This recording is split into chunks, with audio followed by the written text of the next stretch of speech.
Hello everyone, and welcome back to Topics. Today's story is all about generosity and teaches us that even a small gesture can make someone's day. But before you start, remember to like this video, follow us on our channel, and click on the notification bell for other beautiful stories. Birthdays are meant to be the best day of the year, especially for a child. There's nothing more exciting than celebrating with your friends and loved ones. But everything doesn't always go as it should. The birthday of the protagonist of this story started in the worst possible way. Not only did he not have a party with his classmates as he'd hoped, even his own mother let him down and didn't pick him up from school. But the day took a completely different turn when a policeman picked the kid up from school instead of his mother.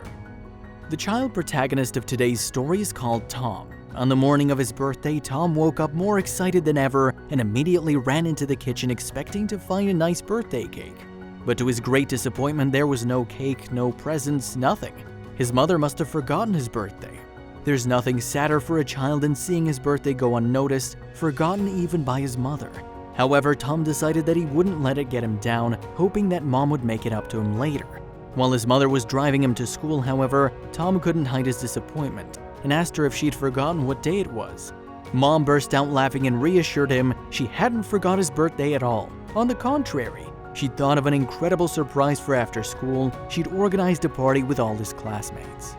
Tom was over the moon now and couldn't wait for school to be over and his birthday party to arrive. His mother had even given him a bag of candy to share with his classmates.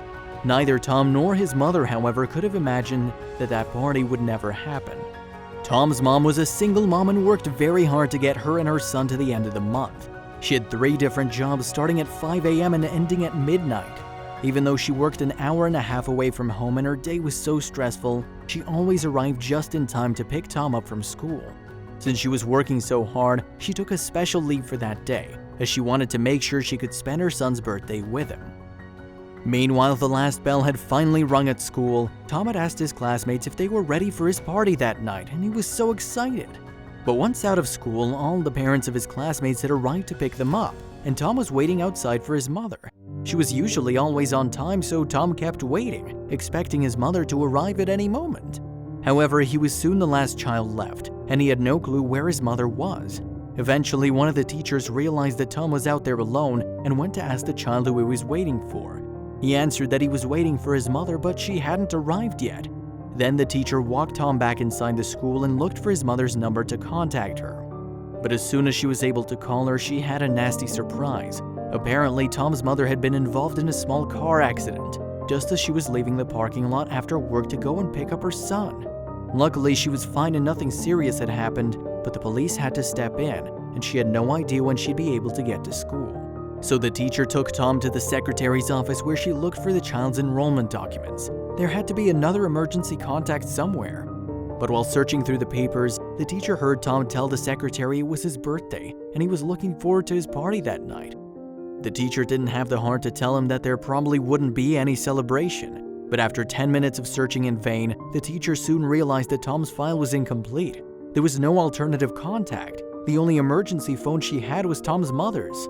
The teacher had to do something. She couldn't leave Tom all alone, so she decided to do the only thing she could think of at that moment: call the police, which was the standard procedure to follow in those cases.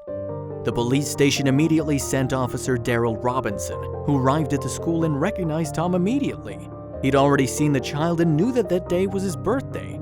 Fortunately, Officer Robinson knew Tom's grandfather, so he immediately called to tell him that he would be taking his grandson to his home. But before taking him to his grandfather's house, the policeman asked him if he could give Tom a ride into town in his police car since it was his birthday. Tom's grandfather agreed and Tom couldn't wait. He had to sit in the back and couldn't make the siren sound as loud as he wanted, but he still seemed to enjoy it, said Officer Robinson. The policeman was very sorry that the plans for the boy's birthday had gone up in smoke, so he decided to think of something special himself. The car ride was just a first surprise. The afternoon was still long, and it was time for a snack. The city cops had a meal voucher for a sandwich at McDonald's, so Officer Robinson decided to use it to offer Tom a cheeseburger. Tom was overjoyed. He was at McDonald's and with a real cop in uniform. But it didn't end there. Tom had no idea that there was another surprise waiting for him. The policeman had one last thing in store for him. He decided to take him to the police station for a personalized visit. Some fellow cops had even found some presents for Tom, some stickers and some sticky tattoos. Tom was immensely grateful to Officer Robinson for helping to make his day so special. The story of Officer Robinson's kindness moved the whole community and even made the papers. I'd love to have on Tom the impact that my first police captain had on me, and to see this great kid choose a career in the police one day, said Officer Robinson. I didn't know this story was going to end up in the newspapers. Officers do things like this every day. And I'm not just talking about the police. I'm talking about other public service jobs. Teachers, social workers, we all do our best to try to improve the life of the community. It's not something special. That's all for today, friends. Thanks for watching this video, and until next time.